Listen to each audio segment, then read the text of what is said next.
नमस्कार दोस्तों, जय श्री राम, वंदे मातरम। स्वागत है आपका मेरे चैनल प्रोनो में। आज हम भ्रष्टाचार के ऊपर बात करेंगे कि कैसे भारत जैसा देश जो सोने की चिड़िया कहलाता था, आज कैसे भ्रष्टाचार से ग्रस्त है। किस प्रकार भारत में रहने वाले बड़े बड़े नेता और भारत के नागरिक आज भ्रष्टाचार से बिल्कुल ग्रसित हैं या भारत के अंदर भ्रष्टाचार फैला रहे हैं। उन नेताओं के बारे में चर्चा ना करते हुए आज हम चर्चा करेंगे अहमदाबाद में बने हाटकेश्वर ब्रिज के बारे में। ये ब्रिज 2017 में बना था और जिसकी कीमत लगभग 42 करोड़ आई थी। जिस कंपनी ने ये ब्रिज बनाया था उसने दावा किया था कि ये ब्रिज 100 साल तक चलेगा, यानी 100 साल तक इसमें कोई भी कमी नहीं आएगी।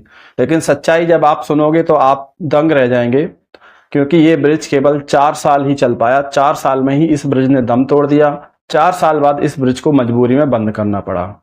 2022 में ऑडिट कमेटी ने जब अपनी ऑडिट रिपोर्ट सबमिट की तो उस रिपोर्ट में पाया गया कि इस ब्रिज के ऊपर अब आवाजाही करना बिल्कुल ही सेफ नहीं है, इसलिए 2022 में इस ब्रिज को बंद कर दिया गया। इसके बाद ही इस ब्रिज को तोड़ने के लिए टेंडर भी निकाले गए, लेकिन किसी भी कंपनी ने इस ब्रिज को तोड़ने में अपनी दिलचस्पी नहीं दिखाई। 2022 से 2024 के बीच में 4 बार टेंडर निकाला गया, जिसमें कि 2 बार कोई भी कंपनी इस टेंडर में शामिल नहीं हुई और तीसरी बार महाराष्ट्र की एक कंपनी ने टेंडर लेने का सोचा, लेकिन लास्ट टाइम पर उसने भी मना कर दिया। जब ब्रिज तोड़ने का टेंडर चौथी बार निकाला गया तो राजस्थान की एक कंपनी विष्णु प्रसाद पुंगलिया ने इसमें इंटरेस्ट दिखाया और शायद अब जल्दी ही 10 से 15 दिनों के अंदर ही इस ब्रिज को तोड़ने का काम शुरू हो जाएगा। निर्माण के समय इस ब्रिज को 100 साल तक चलने का दावा किया गया था, लेकिन इस ब्रिज ने 4 साल में ही अपनी दम तोड़ दी। अब अगर बात की जाए तो ब्रिज के नीचे बरसात में इतना पानी भर जाता है कि वहां पर रहने वाले लोग और नीचे जो लोग अपनी दुकान लगाते हैं या जिनकी शॉप है उनको बहुत परेशानी होती है। उनकी शॉप में भी पानी भर जाता है। ब्रिज बंद होने के बाद कई एजेंसियों से जांच करवाई गई, जिसमें यह पाया गया कि ब्रिज में जो भी मटेरियल यूज किया गया है वो खराब गुणवत्ता का है, जिसके चलते ही ब्रिज बनाने वाली कंपनी, इंजीनियर सबके खिलाफ पुलिस में एफआईआर दर्ज की गई। इसके साथ ही अहमदाबाद नगर निगम ने यह भी कहा है कि जो भी ब्रिज तोड़ने का खर्चा आएगा वो ही मानपा से लिया जाएगा। मानपा ही वही कंपनी है जिसने कि 2017 में ये ब्रिज बनाया था।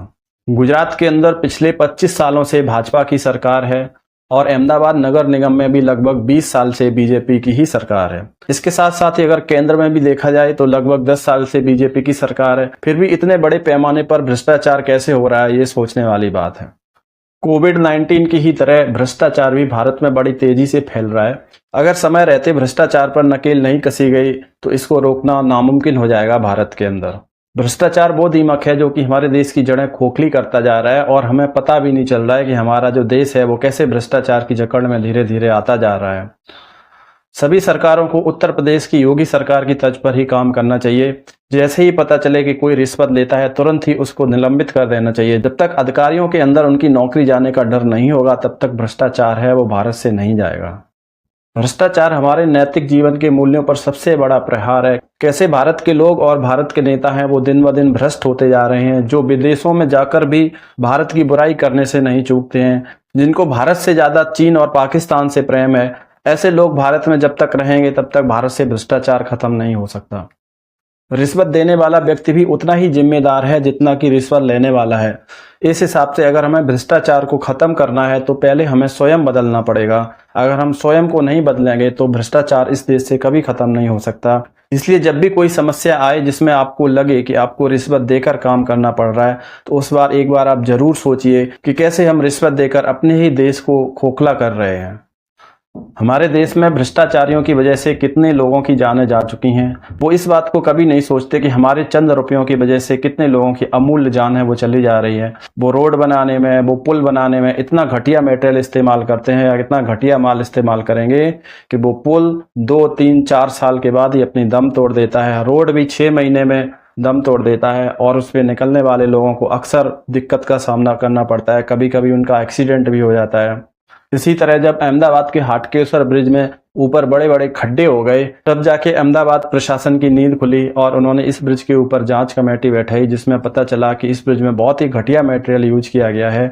अगर इस ब्रिज को जल्दी से जल्दी बंद नहीं किया गया तो कोई भी हादसा हो सकता है।